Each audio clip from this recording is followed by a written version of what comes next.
Hello, my dear student. How are you all? I hope you all are happy, healthy, and safe at your home.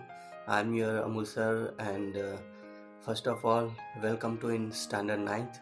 Now you all are in Standard Ninth, so heartily welcome. And today we are just going to learn about our first chapter of computer. Our first chapter is Introduction to Computer.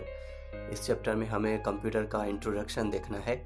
तो अभी आप सोचोगे कि हम तो first standard से computer पढ़ते हुए आ रहे हैं, इसमें हमें कंप्यूटर का इंट्रोडक्शन लेने की कहाँ ज़रूरत है। तो ऐसा नहीं है। अब आप स्टैंडर्ड नाइन्थ में हो तो ये जो पूरा कंप्यूटर का इंट्रोडक्शन है वो इन डेप्थ दिया गया है। कंप्यूटर कैसे वर्क करता है, ओके, कंप्यूटर का सिंपल मॉडल क्या है, कंप्यूटर के अंदर सब प्रोसेस वो सब कैसे होता है उसके बारे में। तो हमारे चैप्टर में यहाँ सबसे पहले दिया गया है वो है कंप्यूटर का डेफिनेशन, और वो ये है कि computer are multipurpose machine that we can use to solve variety of problems in different fields. Okay, computer एक ऐसा हमारा इलेक्ट्रॉनिक डिवाइस है, इलेक्ट्रॉनिक मशीन है जो कि एक मल्टीपर्पज़ मशीन भी है, जिसका यूज़ हम बहुत सारे प्रॉब्लम्स को सॉल्व करने के लिए इन डिफरेंट फील्ड्स में यूज़ करते हैं। और उसके थ्रू हम कम्युनिकेशन कर सकते हैं। उसका जो अगर हम नाम देखें तो सिंपल जैसे कि एक वर्ड है कंप्यूट, तो कंप्यूट पर से उसका नाम बनाया गया है कंप्यूटर।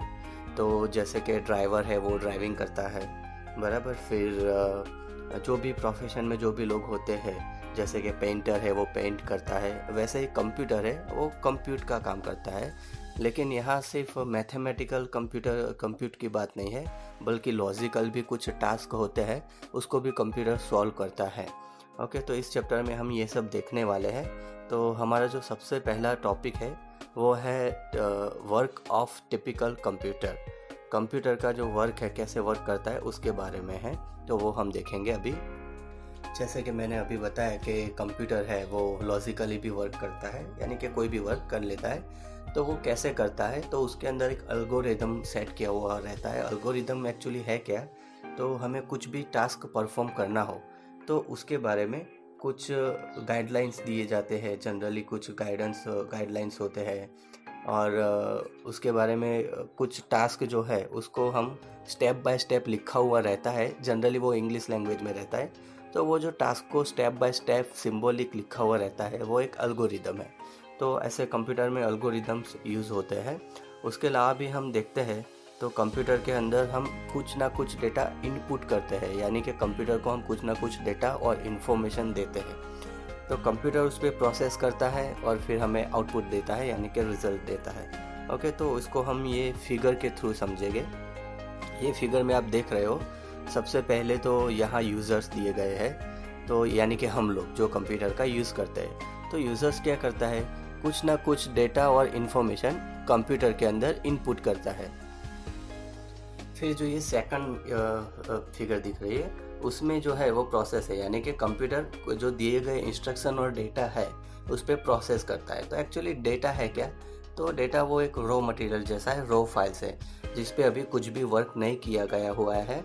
तो उस पर कंप्यूटर प्रोसेस करके उसको उस पर वर्क करके हमें आउटपुट देता है, रिजल्ट देता है। तो कंप्यूटर पूरा एक ऐसे वर्क करता है। इसको हम अभी और भी आगे समझेंगे। तो उसमें हम देखते हैं कि जो यूज़र्स है उसने कुछ ना कुछ डेटा और इंस्ट्रक्शन कंप्यूटर को दिया।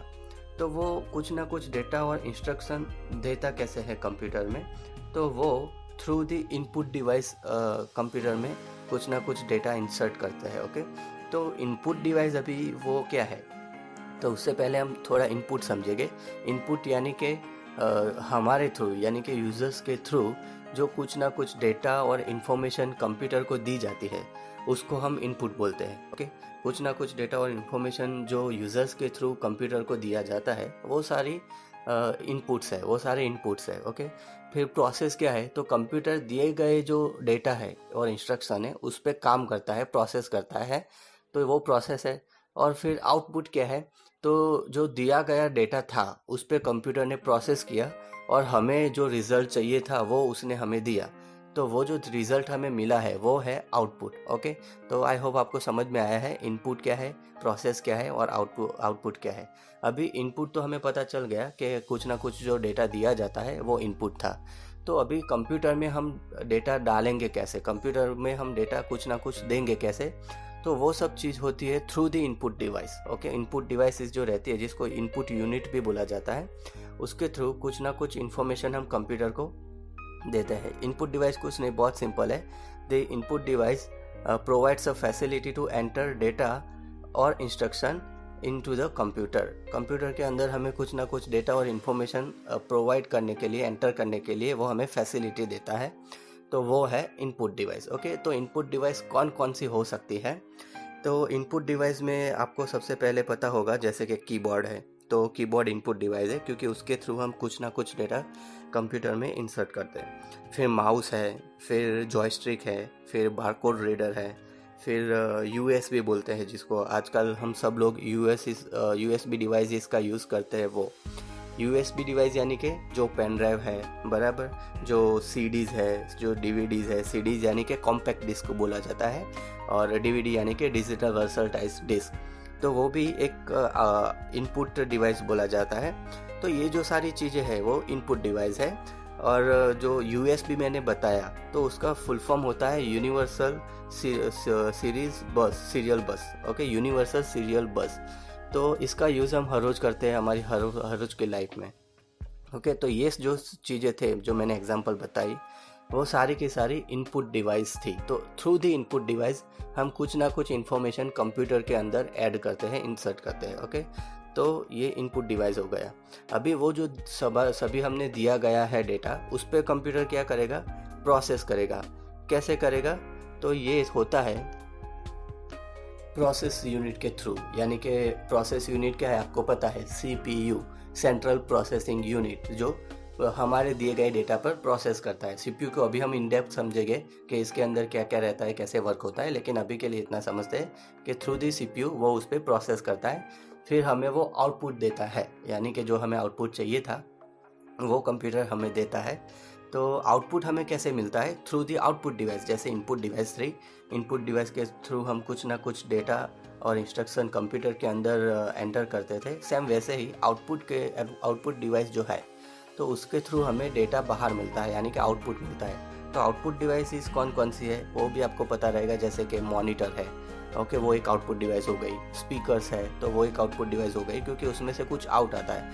मॉनिटर में हमें दिखता है जो भी वो आउट है, बराबर, हमें दिख रहा है। फिर स्पीकर्स है, तो उसमें से वॉइसेस बाहर आती है, तो वो आउटपुट डिवाइस हो गई। फिर प्रिंटर है, तो प्रिंटर में से भी प्रिंट बाहर आती है, हम बोलते हैं कि प्रिंट आउट, तो वो भी एक आउटपुट डिवाइस हो गई, जिसमें से कुछ ना कुछ डेटा और इन्फॉर्मेशन या कुछ ना कुछ रिजल्ट हमें मिलता रहता है। तो ये सारी आउटपुट डिवाइस है। ऐसे डिवाइसेस जिसके थ्रू हमें कुछ आउटपुट मिलता है, वो सारे डिवाइसेस को हम आउटपुट डिवाइस बोलेंगे। और जिसके थ्रू हम कुछ ना कुछ डेटा इंसर्ट करते हैं कंप्यूटर के अंदर, उसको हम इनपुट डिवाइसेस बोलेंगे। और कंप्यूटर जिस डिवाइस के थ्रू प्रोसेस करता है उसको हम प्रोसेसिंग डिवाइस बोलेंगे, यानी कि सीपीयू। ओके, तो आई होप आपको के अभी समझ में आया होगा कि जो कंप्यूटर के अंदर इनपुट, प्रोसेस और आउटपुट क्या है। तो अभी जो प्रोसेस है उसको भी हम इन डेप्थ समझेंगे, लेकिन इससे पहले हमारे यहाँ चैप्टर में दिया गया है कि कंप्यूटर का यूज़ अभी हाईएस्ट कौन से एरियाज़ में होता है, कौन से फील्ड में। तो यहाँ कुछ नाम दिए गए, जैसे कि टिकट रिजर्वेशन जो हम करते हैं, ओके, उसके लिए। फिर बैंक ऑपरेशंस जो है, फिर inventory management and manufacturing supports जो रहते हैं, फिर एंटरटेनमेंट रहता है, जैसे such playing games and composing music and editing movies, वो सब। फिर टीचिंग में कंप्यूटर का यूज़ रहता है, फिनेंशियल अकाउंटिंग में रहता है, फिर करस्पॉन्डिंग एंड पब्लिशिंग जो होता है, यानी कि न्यूज़पेपर है, तो वो सब में। फिर लेटर लिखने के लिए, फिर बुक्स जो है उसको प्रिंटिंग करने के लिए, वो उसमें भी कंप्यूटर का यूज़ होता है। फिर जो स्पेस एप्लीकेशंस है उसमें भी होता है, रोबोटिक्स है, रोबोटिक साइंस, वो उसमें सब होता है। ईमेल और चैटिंग जो लोग हम हर रोज़ यूज़ करते हैं, उसमें भी कंप्यूटर यूज़ होता है।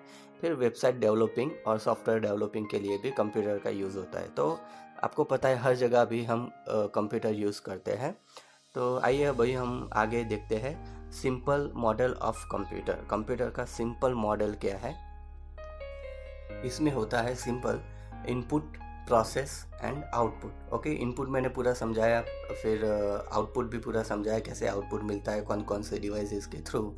अभी हम यहाँ थोड़ा देखेंगे प्रोसेसिंग डिवाइस। जो हमारी प्रोसेसिंग डिवाइस, हमने जो CPU बोला उसको प्रोसेसिंग यूनिट भी बोला जाता है, तो उसको हम थोड़ा इन डेप्थ अभी थोड़ा देखेंगे, समझेंगे। तो ये जो आप फिगर अभी देख रहे हो जिसमें लिखा है basic components of computer, okay, यानी कि ये पूरा CPU का है, ऊपर टाइटल दिया गया है सेंट्रल प्रोसेसिंग यूनिट। ओके, तो जैसे मैंने बताया, input, through the input devices हम कुछ ना कुछ डेटा और इन्फॉर्मेशन कंप्यूटर में इनपुट करते हैं।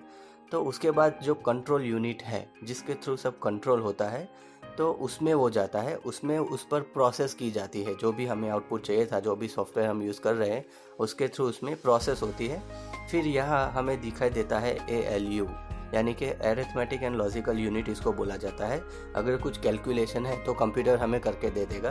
अगर कुछ लॉजिकल चीज़ है जिस पे लॉजिक यूज़ करना है, तो वो भी ये जो यूनिट है CPU के अंदर, ये एक यूनिट रहता है, ALU बोलते हैं, arithmetic and logical unit. Okay, तो उसमें वो जाता है, फिर उस पर कंप्यूटर प्रोसेस करता है, ओके, कि ये किस टाइप का डेटा है और क्या इंस्ट्रक्शन दिए गए हैं, तो उसमें वो काम करता है। तो वहाँ 2 टाइप्स ऑफ मेमोरी काम में आती है, जो यहाँ दी गई है, primary memory and secondary memory. Okay, तो अभी ये टॉपिक को हम पहले समझ लेंगे कि प्राइमरी मेमोरी क्या है।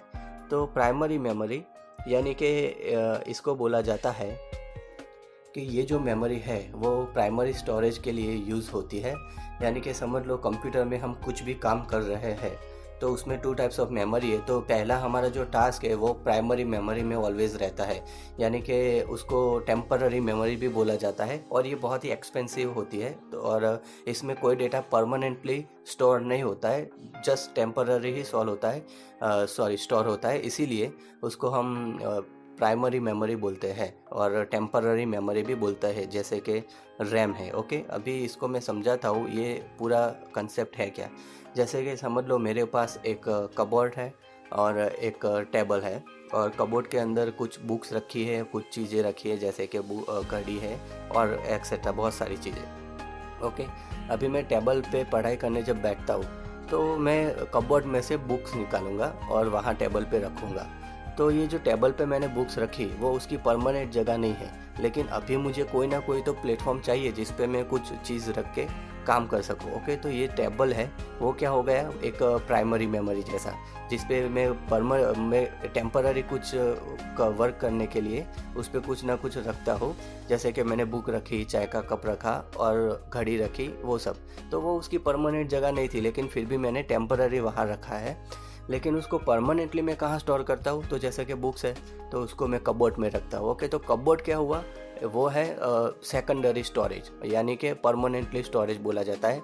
जो हमारे कंप्यूटर में जैसे कि हार्ड डिस्क है, फिर मैंने जैसे बताया आगे CD है, DVDs है, पेन ड्राइव है, तो वो सब उसको हम बोलते हैं परमानेंटली स्टोरेज, यानी कि सेकेंडरी स्टोरेज, जो कि वो सस्ता भी रहता है, इतना महंगा नहीं रहता है, और उसमें लॉन्ग टर्म तक डेटा जो है वो सेव हो जाता है। जबकि जो प्राइमरी मेमोरी थी उसमें लॉन्ग टर्म डेटा नहीं रहता है, वो जस्ट कंप्यूटर ओपन होता है, उसमें इलेक्ट्रिसिटी जब तक जा रही है तब तक रहता है। जैसे ही हम कंप्यूटर को बंद कर देते हैं तुरंत ही वो डेटा पूरा लॉस हो जाता है जो प्राइमरी मेमोरी में है, यानी कि जो रैम में है, वो रैम पूरा क्लियर हो जाता है। ओके, तो अभी रैम यूज़ कहाँ होती है, बराबर, उसको नॉन वॉलेटाइल भी बोला जाता है, यानी कि अस्थाई मेमोरी भी बोला जाता है। तो ये यूज़ कहाँ होती है, तो जैसे कि समझ लो मैं कंप्यूटर में वर्क कर रहा हूँ, अभी मैंने एक्सेल ओपन किया, वर्ड ओपन किया, फिर मुझे सॉन्ग सुनने का मन किया तो मैंने सॉन्ग भी ओपन कर लिया। तो एक्सेल भी चालू है, हमारा कंप्यूटर है वो क्या है, मल्टीटास्किंग और मल्टीपर्पज़ मशीन बोला जाता है। ओके, मल्टीटास्क एक साथ करता है और उसका पर्पज़ भी अलग अलग रहता है, मल्टीपर्पज़। तो ये मल्टीटास्किंग है, मल्टीपर्पज़ है। अभी समझ लो मैं सॉन्ग भी सुन रहा हूँ, फिर मैंने वर्ड में भी काम चल रहा है, एक्सेल में भी चल रहा है, और फिर मैंने कुछ फाइल्स इंटरनेट पे डाउनलोड करने के लिए भी रख दी। तो ये सारा जो परफॉर्मेंस हो रहा है वो रैम में हो रहा है, यानी कि जो प्राइमरी मैंने मेमोरी बोला उसमें। अगर मैं ये सारी चीज़ें सेव कर लेता हूँ तो ये फिर चली जाएगी सेकेंडरी स्टोरेज में, यानी कि हार्ड डिस्क में, जो कि एक परमानेंटली स्टोरेज डिवाइस बोला जाता है, उसमें चली जाएगी। तो ये 2 टाइप्स ऑफ मेमोरी है जिसको आपको हमेशा याद रखना रहेगा। एक है वो है वॉलेटाइल, एक है वो नॉन वॉलेटाइल है। ओके, तो नॉन वॉलेटाइल कौन सी है, जो सेकेंडरी स्टोरेज मैंने बताया वो नॉन वॉलेटाइल है, और जो प्राइमरी है वो वॉलेटाइल रहेगी। ओके, फिर ये जो हमने देखा पूरा जो सीपीयू वर्क कैसे करता है, सेंट्रल प्रोसेसिंग यूनिट, एक तो होता इनपुट यूनिट यानी कि जो इनपुट डिवाइस मैंने बताया वो, फिर ये है प्रोसेसिंग यूनिट, ओके, जिसको हम सीपीयू बोलते हैं, सेंट्रल प्रोसेसिंग यूनिट।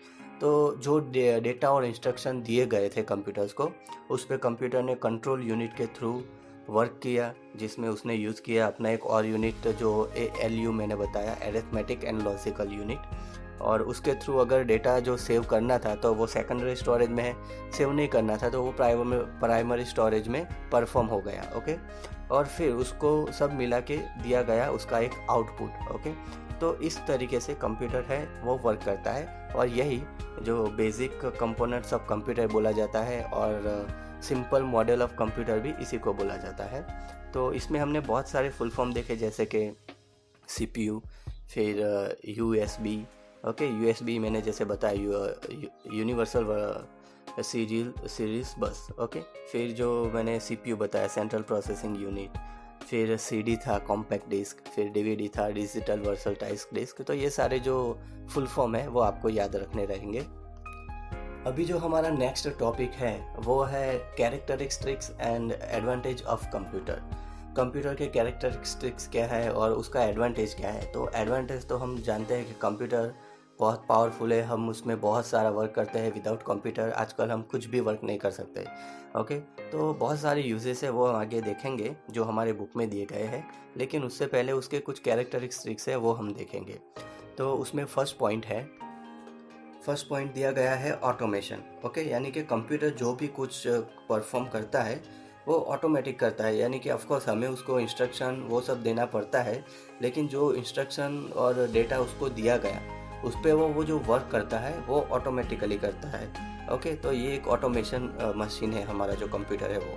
फिर एक्यूरेंसी, उस पर जो कोई भी वर्क दिया जाता है उसमें वो परफेक्ट एक्यूरेंसी प्रोवाइड करता है हमें, यानी कि अगर ह्यूमन है तो मे बी ह्यूमन से गलती हो जाती है, भूल हो जाती है, लेकिन कंप्यूटर एक मशीन है जो गलती नहीं कर सकता है। तो उसके अंदर सब सॉफ्टवेयर रहते हैं और उसको पूरा इंस्ट्रक्शन का सेट दिया गया होता है, पूरा प्रोग्रामिंग किया गया रहता है। तो इसमें एक्यूरेंसी हमें 100% मिलती है। और उसमें यहाँ एक वर्ड भी दिया गया है जिसको GIGO बोलते हैं, यानी कि गार्बेज इन गार्बेज आउट। अगर समझ लो हमने कंप्यूटर में कुछ गलत इन्फॉर्मेशन भी दे दिए तो वो उसी को ही आउट करेगा, यानी कि वही हमें प्रेजेंट करेगा, क्योंकि कंप्यूटर के लिए कुछ सही और गलत नहीं है, क्योंकि वो तो एक मशीन है।